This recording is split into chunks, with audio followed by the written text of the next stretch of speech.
Greetings, dear chess fans and experts. This is FIDE Master Max Omariev with you. After an intense game against Richárd Rapport, Magnus Carlsen's next opponent became his most fierce rival, Yan Nepomniachtchi.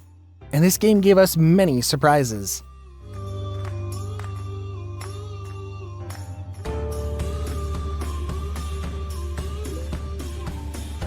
At the beginning of the tournament, Yan Nepomniachtchi had a slow start, but towards the end he picked up speed and is now sitting at the first board with the world champion himself. Magnus covers his face, realizing that he's about to face an extremely unpleasant battle, as Yan Nepomniachtchi is one of his most fierce rivals and one of the most unpleasant in terms of statistics and results. The game starts. Here we have the Spanish opening. Yan moves the bishop to b5, the champion moves his knight to f6. Yan turns his head to the side looking for help from the gods, plays d3. This is what's called the anti-Berlin. He doesn't want to play the endgame. We couldn't capture the e5 pawn because of the queen d4, so Nepo plays b-knight to d2. Bishop to e6, now we need to open the way for the bishop. Knight b3, the bishop is under a strike, the e5 pawn is under a strike. And now on bishop b6 we can simply take the pawn. Here's no move queen d4, so we need to play bishop d6 to protect the pawn. This is a very important point. Yan wonders how to continue attacking his opponent, either castling or something more extravagant like bishop g5.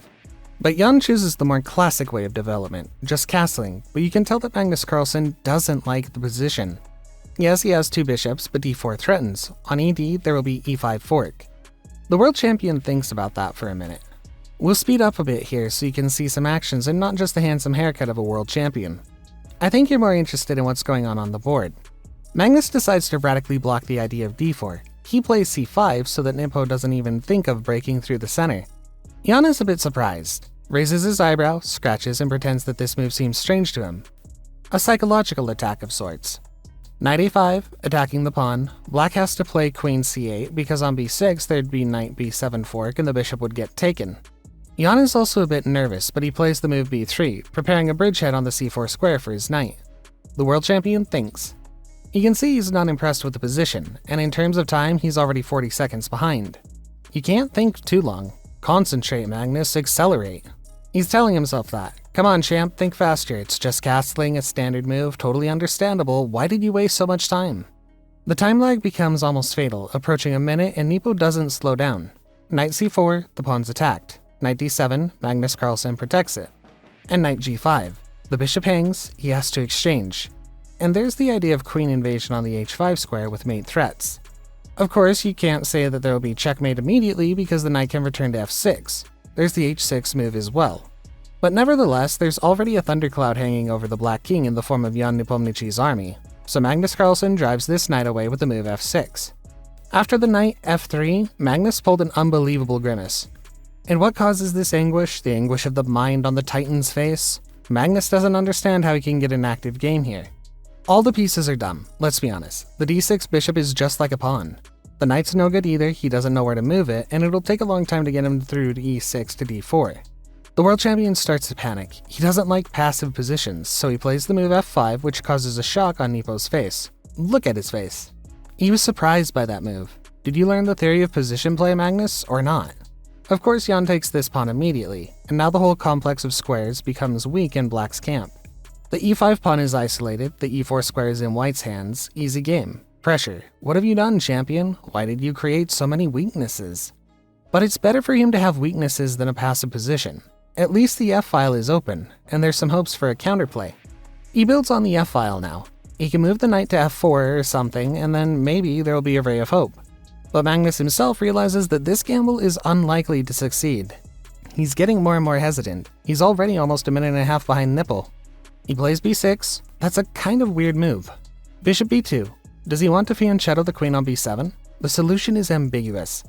Moving the queen to a6 to press on the a2 pawn is even worse. The move b6 is essentially a loss of tempo, and it's not quite clear what Magnus Carlsen's plan is. Queen f8 is played. He moves the queen to the f-file. He wants to move the rook to e8. He consolidates all his forces on the king side, hoping for some miracle. Rook e8. Well, Yan only needs to move the knight to e4 to completely block all Black's efforts. Knight to d2, Nepo does just that. The champ has less than 30 seconds left against Yan Nepomniachtchi's 2 minutes. Nepo is famous for his fast game, but not that fast. Magnus plays rook e7 with the idea to move the rook to the f7 square. Knight e4, Yan Nepomniachtchi centralizes his forces, blocks the whole counterplay of the opponent. Queen f7, bishop c1, and attempt to transfer the bishop to the g5 square. That's why queen g6 to keep the g5 square clear. Plus there are ideas of pressure on the g2 square, and declaring checkmate somewhere in 10 moves. Queen d1, Nepo lets his rook forward, he wants to move it through e3 to g3 to drive away the enemy queen. Knight f8, at last the knight comes to senses. He wants to move it through the e6 either to d4 or f4 to enter this battle at full strength. What should Yan Nepomniachtchi do? Knight g3 is a neat move, attacking the rook with tempo, and on rook f7, rook e4. The rook wants to move to g4, plus there's an idea of doubling on the e-file to press on the e5 pawn. Now what should Magnus do? Every move he's attacked, threatened, and the clock is less than 10 seconds. Knight to e6, rook g4, the queen is attacked, queen f6, now the rook can't leave f1 because the f2 pawn will hang. But Yan has some other ideas how to keep bothering Magnus Carlsen. Knight e4, the queen's attacked. Queen f5, you want to strengthen the rook somehow because it's held purely by the queen. If the queen is distracted, the rook is gone. That's why it's easier to play h3. But no, bishop g5. Nepo plays actively, attacking the rook. Every move creates a threat. On knight g5, there will be rook g5 and the eternal knight on g4, so rook e8. The world champion doesn't want to leave such a positional advantage to his opponent. So what should Yan do next? Everything seems to be reinforced and good, but no concrete ideas. And here Nepo thinks. He slowly expands his giant time handicap. He's already just a minute ahead. Still, I hope you caught the ironic tone of my voice because a minute in this position against 6 seconds left on the opponent's clock is a gigantic time advantage that leaves almost no chance. If Yan is precise, he'll get it. He's good in terms of position, he's ahead in time, but the main thing is not to lose that time. He's already 20 seconds into his mind and plays knight g3, attacking the queen. Queen g6, bold. The champ stands in front of the rook, not afraid of any discoveries. Indeed, there are no dangerous discoveries. Wherever the bishop moves, it poses no threat. The knight comes back to e4 for this reason, but this is not at all an attempt to suggest a draw, although Magnus of course doesn't mind. He checks just in case, maybe Nepo is afraid of him. He remembers their painful match and wants to make a draw. But perhaps Yan Nepomniachtchi has a more militant nature today. Knight g3, repetition, does he make a draw? No, h4, powerful and brutal. Knight takes g5, rook takes g5, so now we can put the eternal knight on e4. What we have dreamed of for so long, and here's this harmony and ideal. Rook g4, rook f4. He could exchange on rook f4, but the h-pawn could be a trigger for an attack ef h5. That's why Nepo moves it forward, so it's safe in any case. h6, queen f3. The f4 pawn hangs, queen e5. Now on h5 there's also an object for attack. Queen g4, Nepo activates his queen, rook f8. Where do we move the f1 rook? It's passive, does not take part in the game at all. Rook e1, Nepo puts it in front of the queen. It seems that the discovery is threatened, but they don't because the rook will hang. Rook f5. Magnus is not at all afraid that the knight can be a threat. King f1, the world champion is confused, takes the pawn or not. He urgently plays rook f8 and drops the flag. The position was not that bad to lose by time like that. He literally needed to play the move a little faster, but Magnus got a little carried away. Let's see why Magnus didn't take on h5. There was knight g3 for that. That's why Yan Nepomniachtchi played king f1 to protect the rook.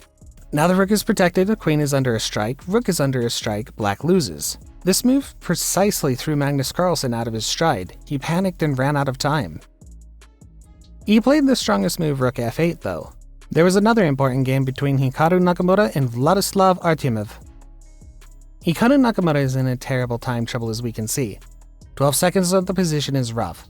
Vladislav invades on h2. Pawns are equal, but white's king is too damn bad, and it gets bombarded from all sides. Rook e4, invasion. He wants to take the g4 pawn. The king moves to e1, we can take on g2, get another extra pawn, but he first gives check. Rook e3, Hikaru obstructs, but now the rook is pinned and queen g3 check is played by Vladislav. King e2 to keep the rook. e3 is taken, another pawn's captured, Vladislav's got 2 extra pawns. And on rook f2, queen e4 with the exchange of queens. Hikaru realizes that the endgame is completely hopeless, and he bitterly admits defeat in this fight. Vladislav Artyomov even began to console him. He felt sorry for Hikaru, saying it's alright, you'll be fine. No, it's fine. No, I won the game. Hikaru says, it's not fine, I lost the game, what are you talking about? But then Hikaru behaved like a true gentleman and shook his opponent's hand. So I thank you for your attention. Subscribe to the channel if you haven't yet. Give this video a like and don't forget to hit the bell button as well to make sure you don't miss any of the upcoming videos. Keep playing and studying chess, and I'll see you soon.